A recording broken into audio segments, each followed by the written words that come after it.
Good evening and welcome to the North Metro Mayors Association Legislative Candidate Forum. Thank you for joining us tonight. My name is Lori Higgins. I am the moderator for this evening's forum, as well as the president of the Metro North Chamber of Commerce, a community partner in the North Metro Mayors Association. The North Metro Mayors Association was created in 1987 as a nonpartisan organization advocating for issues and opportunities of importance to the north suburban region of the Twin Cities. Our goal in sponsoring tonight's Legislative Candidate Forum is to provide residents with an opportunity to learn about the candidates' ideas and positions on issues that we believe are important to the future of our communities in the North Metro region. Only one candidate for House District 31B responded to the North Metro Mayor's invitation to be a part in this forum. So Peggy Scott will be given an opportunity to answer the 4 prepared questions. So thank you again for being a part of this forum, and you will now have 2 minutes for an introductory statement, and then we will get started with the questions. Thank you, Lori, and thanks for all that you do for our business community up in the North Metro. We're very appreciative of all your efforts and heard from you quite a bit during these last couple of years down at the Capitol. Well, I am Peggy Scott. I am a 28-year resident of Andover, Minnesota. My husband and I raised our children here. They're now grown adults. We are both married and expecting our first grandchildren at the end of the year here. And so that's exciting for us. I've served in the legislature for 8 terms. It's an honor to serve the people of this community. 2 years ago, due to redistricting, the district did change substantially.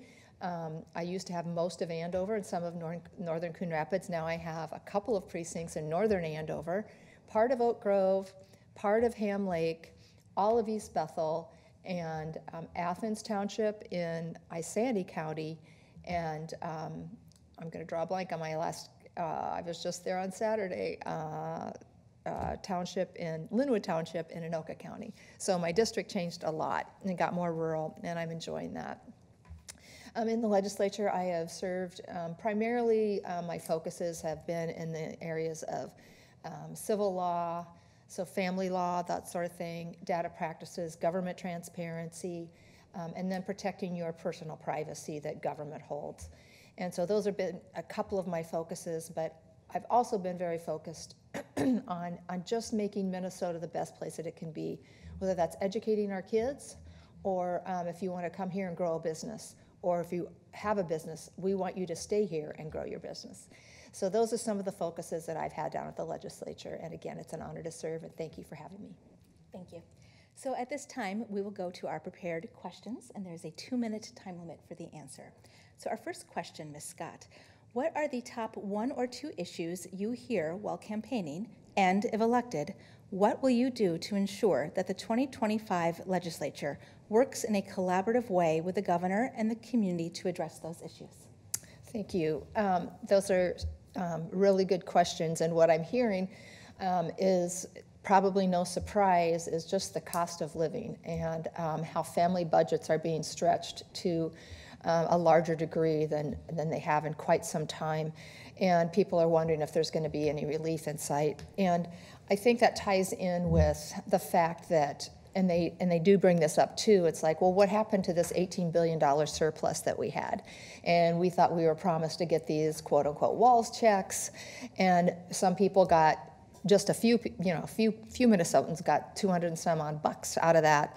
But when I tell them that the rest of that $18 billion was spent and $10 billion in taxes were raised, they're astounded by that. It's a 40% increase in the state budget. It's unsustainable by any stretch of the imagination, and it's driving us into future deficits. So I think the number one thing that we have to work at when we get to St. Paul in January, and hopefully Republicans will be in the majority and we will get to have a voice here, is what to do about this budget and rolling back some of the out of control spending that went on that is going to drive us into future deficits. And it's been a challenge the last few years, in particular with Democrats having complete control, and we just felt that we didn't have a voice. You know, the question is about working collaboratively, and we tried to make ourselves available on every turn, and very rarely were we even consulted unless they needed our votes to pass a bill.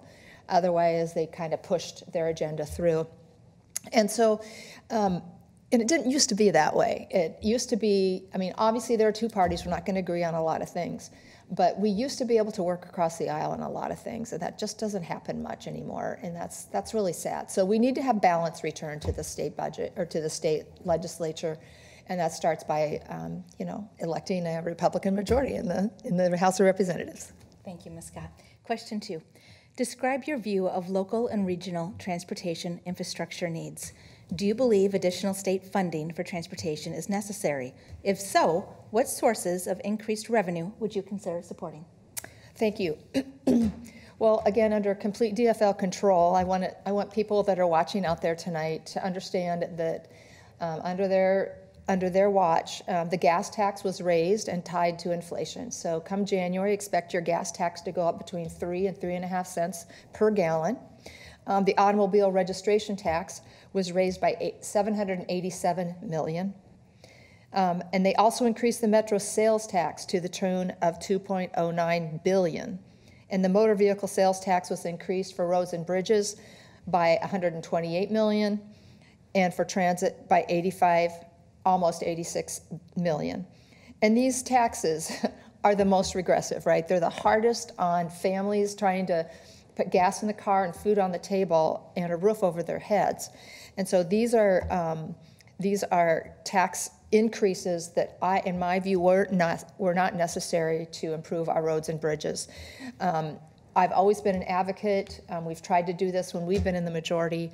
But take an existing tax, take the automobile parts and repair tax. Don't increase that, but take a portion of that and divert it to roads and bridges and fund our roads and bridges in that way, and not put these regressive taxes in place. And I think that's a sensible solution. Thank you, Ms. Scott. Question 3. This community is part of a global marketplace that competes for business and talent. What policies would you support to help retain and attract businesses and talent to the region? It's such an important thing, and to keep and grow our businesses here in the state of Minnesota. First of all, I think that has to start with education. When 50% of our kids, our third graders in Minnesota, cannot read, write, do math, or science at grade level, we've got a problem. If you are thinking of taking a job in the state of Minnesota, moving here from another state or even another country, and you see that statistic, it may stop you in your tracks. And so I think we have to empower the teachers in the classroom again. They're trying to discipline kids with one hand tied behind their back. And I also think that we need to work on educating, not indoctrinating our kids, and spend time on the essentials, reading, math, science. And I also think that Minnesota is one of a few states, I don't even know if there's more than a couple, that have a statewide business property tax. In addition to all the local property taxes, we have a statewide business property tax. That puts us at an unfair disadvantage to states neighboring us and to other countries as well. And our overall state tax on businesses is one of the highest in the world. So we need to take a look at what we can do. First of all, eliminate that statewide business property tax, and take a look at what we can do in rolling back the state property taxes and business taxes. And also, one of the things I've seen in the last couple of years under complete Democrat control is just kind of almost a villainization of our businesses. For instance, they would take a penalty that was already in statute that was for, let's say, some regulatory reporting penalty that was $1,000.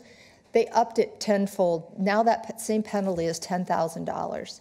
And they've put unnecessary mandates on our businesses, such as earned sick and safe time and paid family and medical leave. And I know as those sound like great programs, and they benefit a lot of people, but they're very, very expensive, and they put a lot of constraints and a lot of compliance nightmares on our businesses. So we need to take a close look at those programs. Paid family and medical leave, there's a private sector insurance that you can get that people can purchase if they need something like that. So, thank you. Our final question for this evening is as follows. Recently, legislation like the Missing Middle Housing Bill has been proposed at the state capitol, which would drastically restrict city zoning authority on certain housing issues while favoring state-mandated regulations. What role do you feel city government should play in determining local housing decisions? Yeah, I am a local control advocate, and the reason that is so important is because the city council, the mayor, the county commissioners, and then you go on up as like the areas that we cover get bigger and bigger. Those city council people are the closest to the people. They're the most accountable to the people. So I think these decisions, cities have zoning ordinances that they put in place for a reason. And if we're going to change any of those ordinances, it shouldn't be forced upon our locals by a state government policy, such as the one that is called the so-called Missing Middle Bill. At the very least, what you ought to be doing is if there's an outcry in the community to change the local zoning ordinances to allow for different types of housing, then let's have that discussion at city council meetings and county commissioner meetings, and then let's put it to a vote of the people on a local level if there are going to be some drastic changes. I believe it should be left to the locals. Thank you. This is the end of our questions for this forum. We will now go to the closing statement from House District 31B candidate Peggy Scott. Thank you, and thank you again to the North Metro Mayors Association for having me here this evening. I can't say it enough, it's an honor to serve the people of my district down at the legislature. And it's been a tough last 2 years. I've heard from many of you. I hope that you will keep the emails and the phone calls and the in-person meetings coming. If you're coming down to St. Paul or you would just like to meet with me, please reach out and we can make that happen. I am very concerned. As I said in answering one of the questions, the $18 billion surplus is gone. They raised your taxes by $10 billion. That's a 40% increase in the state budget. Did you get a 40% increase in your family budget or in your business budget? I dare say it wasn't anything close to that. And with inflation factored in, you perhaps have been going backwards. I want to go to St. Paul. My colleagues in the Republican caucus want to go to St. Paul and return balance to the state government so that we don't have out of control spending, that we have all voices heard. And so with that, I would ask honorably and humbly for your vote in November. Thank you. Thank you. So this brings us to the close of our forum. We would like to thank our candidate here tonight, the North Metro Mayors Association, the City of Andover, and QCTV for making tonight's event possible. Please remember to vote on or before Tuesday, November 5th, 2024. Thank you.